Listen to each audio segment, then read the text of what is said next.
રાધે રાધે મિત્રો, જો તમારે ચાલુ નોકરીમાં તમારા બધા જ પીએફના રૂપિયા ઉપાડવા હોય તો ઉપાડી શકાય કે નહીં એ જાણવા માટે સૌથી પહેલાં તો પીએફ એકાઉન્ટમાં લોગિન કરવું પડશે.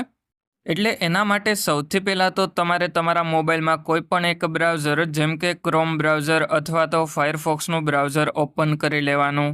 એટલે હવે આપણે ફાયરફોક્સનું બ્રાઉઝર ઓપન કરી લીધું. એના પછી એમાં EPFO.gov.in ટાઈપ કરી અને સર્ચ કરી લેવાનું.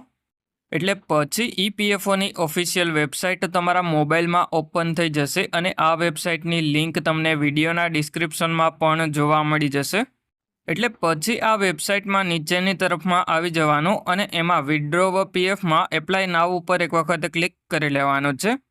એટલા માટે હવે હું એપ્લાય નાવ ઉપર એક વખત ક્લિક કરી લઉં. એના પછી એમાં નીચેની તરફમાં આવી અને સૌથી પહેલાં તમારે તમારો 12 આંકડાનો UAN નંબર તમારી પગારની સ્લિપમાંથી જોઈ અને એન્ટર કરી લેવાનો.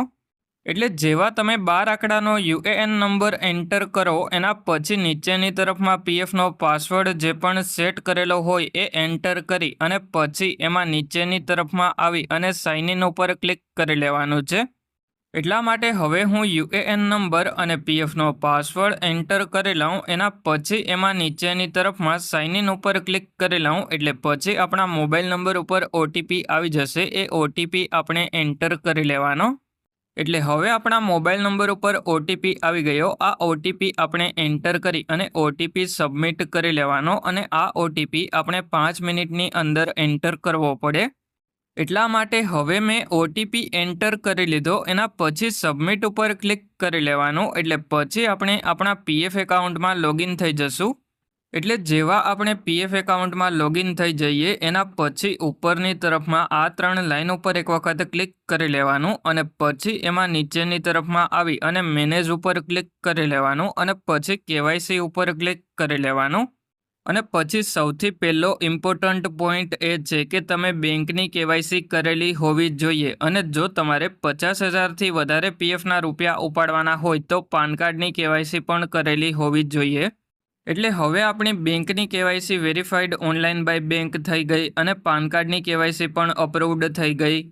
એટલે હવે તમારે ઉપરની તરફમાં આ 3 લાઇન ઉપર ક્લિક કરી વ્યૂ ઉપર ક્લિક કરી અને સર્વિસ હિસ્ટ્રી ઉપર ક્લિક કરી લેવાનું. અને બીજો ઇમ્પોર્ટન્ટ પોઈન્ટ એ છે કે તમે એક્ઝિટ ડેટ અપડેટ કરેલી હોવી જોઈએ.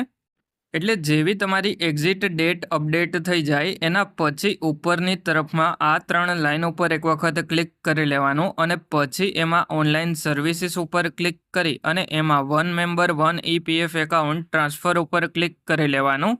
અને પછી જૂની જેટલી પણ કંપનીના પીએફના રૂપિયા હોય એ છેલ્લે જે પણ કંપનીમાં કામ કરેલું હોય એ કંપનીમાં ટ્રાન્સફર કરી લેવાના. અને હવે પીએફના રૂપિયા ઉપાડવા માટે ક્લેમ ઉપર એક વખત ક્લિક કરી લેવાનું છે.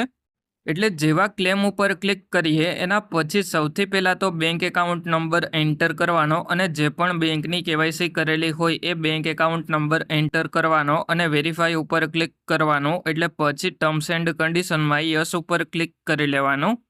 એટલે જેવા યસ ઉપર ક્લિક કરો એના પછી બેંક એકાઉન્ટ નંબર વેરીફાઈ થઈ જશે અને બેંક એકાઉન્ટ નંબરની બાજુમાં ગ્રીન કલરમાં રાઇટનો સિમ્બોલ જોવા મળી જશે. એટલે પછી એમાં નીચેની તરફમાં પ્રોસીડ ફોર ઓનલાઈન ક્લેમ ઉપર ક્લિક કરી અને એમાં નીચેની તરફમાં આવી અને સિલેક્ટ ક્લેમ ઓપ્શન ઉપર ક્લિક કરી લેવાનું. એટલે જેવા તમે સિલેક્ટ ક્લેમ ઓપ્શન ઉપર ક્લિક કરો એના પછી આપણી નોકરી ચાલુ હોય તો PF એડવાન્સ ફોર્મ 31 એપ્લાય કરવું પડે. અત્યારે આપણે નોકરી છોડી દીધી એટલા માટે only PF withdrawal form 19 select કરી લીધું. એના પછી નીચેની તરફમાં ફોર્મ 121 અપલોડ કરવાનું અને એ પણ 50,000થી વધારે PFના રૂપિયા ઉપાડવાના હોય તો અપલોડ કરવાનું. અને જો તમારા બધા જ PFના રૂપિયા 50,000થી ઓછા હોય તો અપલોડ નથી કરવાનું. એના પછી નીચેની તરફમાં એમ્પ્લોય એડ્રેસમાં લોકાલિટીમાં ગામનું નામ એન્ટર કરી લેવાનું. એટલે જેવા તમે લોકાલિટીમાં તમારા ગામનું નામ એન્ટર કરો એના પછી સ્ટ્રીટમાં શેરી નંબર એન્ટર કરી લેવાનો. એટલે જેવો શેરી નંબર એન્ટર થઈ જાય એના પછી એમાં નીચેની તરફમાં આવી અને સિલેક્ટ સ્ટેટ ઉપર ક્લિક કરી લેવાનું. અને પછી તમારું જે પણ રાજ્ય હોય એ રાજ્ય તમારે સિલેક્ટ કરી લેવાનું. અને પછી એમાં નીચેની તરફમાં આવી અને સિલેક્ટ ડિસ્ટ્રિક્ટ ઉપર ક્લિક કરી અને જે પણ જિલ્લો લાગુ પડતો હોય એ જિલ્લો સિલેક્ટ કરી લેવાનો. એટલા માટે હવે આપણે જે જિલ્લો લાગુ પડતો હોય એ જિલ્લો સિલેક્ટ કરી લઈએ અને પછી એમાં નીચેની તરફમાં આવી અને સિટીમાં તાલુકાનું નામ અથવા તો સિટીનું નામ એન્ટર કરી લેવાનું અને પછી એમાં નીચેની તરફમાં આવી અને 6 ડિજિટ પિનકોડ એન્ટર કરી લેવાનો. એટલે જેવો પિનકોડ એન્ટર થઈ જાય એના પછી એમાં નીચેની તરફમાં આવી જવાનું અને પછી એમાં ગેટ મોબાઈલ ઓટીપી ઉપર ક્લિક કરી લેવાનું. એટલે પછી તમારા મોબાઈલ નંબર ઉપર ઓટીપી આવી જશે. એ ઓટીપી એન્ટર કરી અને સબમિટ કરી લેવાનો અને પછી ઉપરની તરફમાં આ 3 લાઇન ઉપર ક્લિક કરી ઓનલાઈન સર્વિસીસ ઉપર ક્લિક કરી અને ટ્રેક ક્લેમ સ્ટેટસ ઉપર ક્લિક કરી લેવાનું. એટલે પછી તમારો ક્લેમ અંડર પ્રોસેસમાં જોવા મળી જશે અને જ્યારે પણ તમારો ક્લેમ સેટલ થશે ત્યારે ક્લેમ સેટલડ એવું જોવા મળી જશે.